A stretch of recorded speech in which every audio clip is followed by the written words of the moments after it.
రేపే సోమవారం. అలానే కార్తీక పౌర్ణమి కూడా. ఈ కార్తీక పౌర్ణమి అనేది సోమవారంతో కలిసి వచ్చింది కాబట్టి చాలా విశేషమైనటువంటిది. ఈ విశేషమైనటువంటి రోజున కేవలం బియ్యం డబ్బాలో ఇది వేసి చూడండి.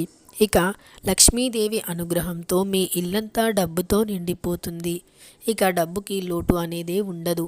సాధారణంగా బియ్యం అనేవి అన్నపూర్ణాదేవితో సమానంగా భావిస్తూ ఉంటాము. వంటగదిలో లక్ష్మీదేవితో పాటు అన్నపూర్ణాదేవి కూడా కొలువై ఉంటుంది అని శాస్త్రవచనం.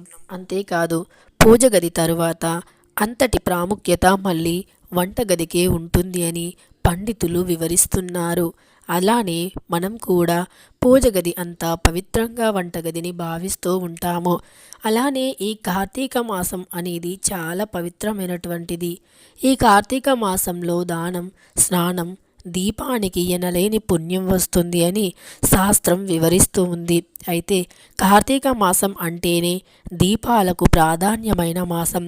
ప్రవహించే నదుల్లో దీపాలను వదలడం, ఇంట్లో దేవుని దగ్గర లేదా తులసి కోట దగ్గర, దాత్రి అంటే ఉసిరి చెట్టు దగ్గర దీపం పెట్టడంతో పాటు సాయంత్రం అంటే ప్రదోష కాలంలో దేవాలయం, అలానే ఇంటిపైన ఆకాశ దీపాన్ని పెట్టుకోవడం ప్రధానమైనవి. దీంతో పాటు ఈ మాసంలో దీపదానం చేస్తే విశేష ఫలితాలు వస్తాయని పురాణాలు చెబుతున్నాయి. దీపదానం అంటే వెండి, బంగారం, ఇత్తడి, ఉసిరికాయ, పిండి, సాలగ్రామంతో సైతం ఇలా రకరకాలుగా ఇస్తారు. దీనివల్ల అస్థిరమైన శరీరంపై మమకారం పోవాలని అంటే నేను అలానే అజ్ఞానం తొలగి జ్ఞానం పొందడానికి కార్తీక దీపదానం చేస్తారు. షోడశదనాల్లో దీపదానం వల్ల విశేషమైనది శాస్త్రం సమ్మతమైన విషయంగా చెబుతూ ఉంది.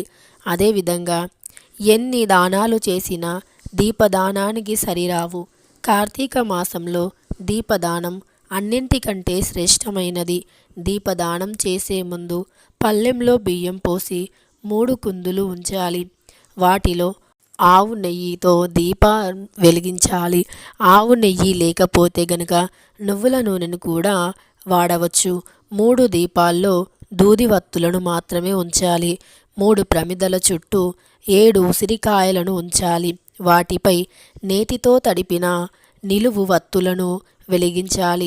అనంతరం సాంప్రదాయుడైన పూజ్యనీయుని అర్చించి తగిన దక్షిణ తాంబూలాలతో దానం ఇవ్వాలి. ముత్తైదువులకు కూడా దీపదానం ఇయ్యవచ్చు. లేదా ఆలయంలో స్వామి సన్నిధానంలో లేదా ధ్వజస్తంభం వద్ద దీపదానం చేయడం కూడా దీపదానం కిందే వస్తుంది. ఎవరి శక్తిని బట్టి వారు దీపదానం చేస్తే మంచిది. స్తోమతకు మించి అప్పులు చేసి ఏవి చేయకూడదు. అలానే జ్ఞాన తిమిరాన్ని పోగొట్టుకునేందుకు ఆధ్యాత్మిక సాధనకు ఈ ప్రక్రియ చేపడతారని పండితులు వివరిస్తున్నారు.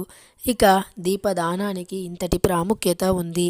కార్తీక మాసంలో దీపదానం వల్ల ఎన్నో రకాల పాపాలు తొలగిపోతాయని మన పండితులు స్పష్టంగా వివరిస్తున్నారు. కార్తీక మాసంలో వచ్చిన ఈ పౌర్ణమికి ఎనలేని పుణ్యం వస్తుంది అని చెబుతూ ఉన్నారు.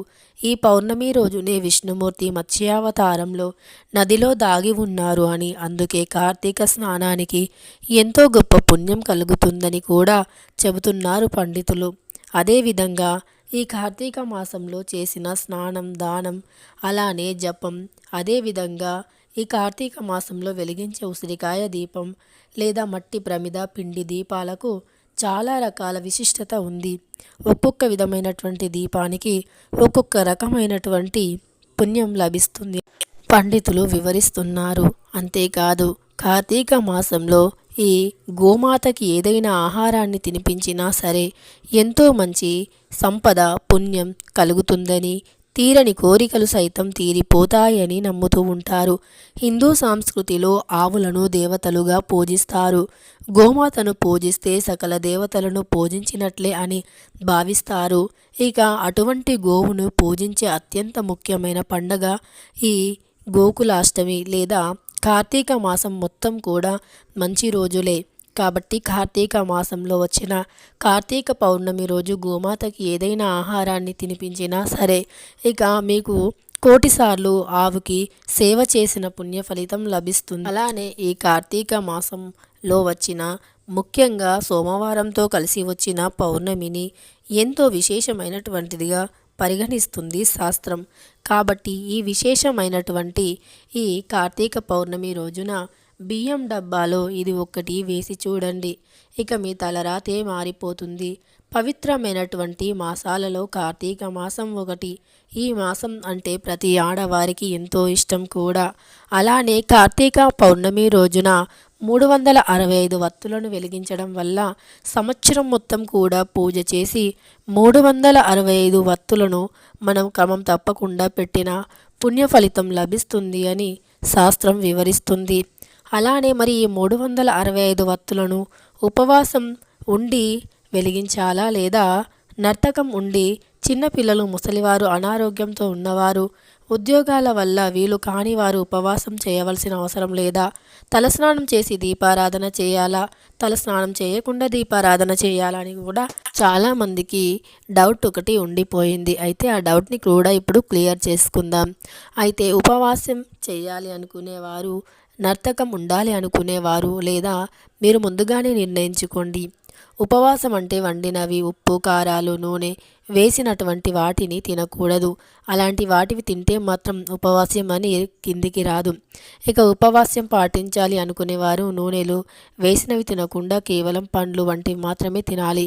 ఇక ఏకభక్తం అంటే ఉదయం భోజనం చేసి ఒక రాత్రి వరకు ఏమీ తినకుండా ఉండాలి. నర్తకం అంటే పగలంతా ఏమీ తినకుండా ఉండి సాయంకాలం పూజ చేసుకున్నాక నక్షత్ర దర్శనం చేసుకొని అప్పుడు భోజనం చేయాలి. ఇలా కార్తీక పౌర్ణమి రోజు మీరేం చేయాలనుకుంటున్నారో నిర్ణయించుకోండి ముందే. అలానే తినే ఆహారంలో ఉల్లి, వెల్లుల్లి, దుంపలు, ముల్లంగి వంటివి లేకుండా చూసుకోవాలి. ఈ విధంగా మీరు ఎవరైతే ఉపవాసం ఉండగలుగుతారో, ఆరోగ్యం సహకరిస్తుందో అలాంటి వారు మాత్రం ఉపవాసం పాటించండి. లేదా ఉపవాసం లేకుండా సాత్విక ఆహారాన్ని తీసుకోవచ్చు. ఉల్లి, వెల్లుల్లి వంటివి లేకుండా ఆహారాన్ని పాలు, పండ్లు తీసుకొని, పండ్ల రసాలను తీసుకొని పూజలు చేయాలి. అంతేకాని ఆకలితో ఉండి పూజలు చేస్తే పరమశివుడు ఒప్పుకోడు. ఎందుకంటే ఏ శాస్త్రము కూడా ఖాళీ కడుపుతో శ్రద్ధ లేకుండా, భక్తి లేకుండా పూజ చేయమని చెప్పలేదు. ఎందుకంటే ఆకలితో ఉన్నప్పుడు మనకు శ్రద్ధ మొత్తం కూడా ఆకలిపై ఉంటుంది. దైవం యొక్క భక్తి అనేది తగ్గిపోతుంది. కాబట్టి ఎప్పుడైనా నిర్మలమైన మనస్సు ఉంటే చాలు. కడుపు నిండా తినినా పర్వాలేదు. నిర్మలమైన మనస్సు, భక్తి, శ్రద్ధతో, మంచి మనస్సుతో పూజలు చేయండి. తప్పకుండా ఫలితం దక్కుతుంది. మరి రేపు కార్తీక పౌర్ణమి రోజు బియ్యం డబ్బాలో ఏది వేయాలో ఇప్పుడు స్పష్టంగా తెలుసుకుందాం. ముందుగా 11 రూపాయి నాణేలను తీసుకోండి. ఖచ్చితంగా అవి చిల్లర కాయిన్స్ అయ్యే ఉండాలి.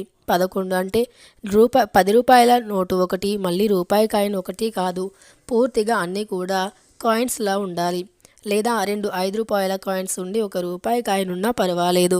ఇలా 11 రూపాయలను తీసుకొని ఒక ఎర్రని వస్త్రంలో వేసి మూటలాగా కట్టి ఆ మూటను మీ యొక్క బియ్యం డబ్బాలో వేయండి.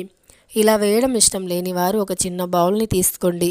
అందులో 11 రూపాయి కాయిన్స్ని వేయండి.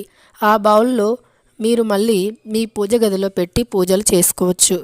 అలా చేయటం కూడా ఉత్తమ ఫలితాలను ఇస్తుంది. ధనధాన్యాలకి, సిరి సంపదలకి లోటు లేకుండా చూస్తుంది. అదేవిధంగా ఇలా మీరు ఏవైతే బియ్యాన్ని పూజ గదిలో పెట్టారో వాటిని మళ్ళీ పౌర్ణమి లేదా అమావాస్య రోజు తీయాలి. అందులో ఉన్న రూపాయి కాయిన్స్ని తీసి ఎవరికైనా దానం ఇవ్వవచ్చు, లేదా డబ్బును దాచే ప్రదేశంలో దాచవచ్చు.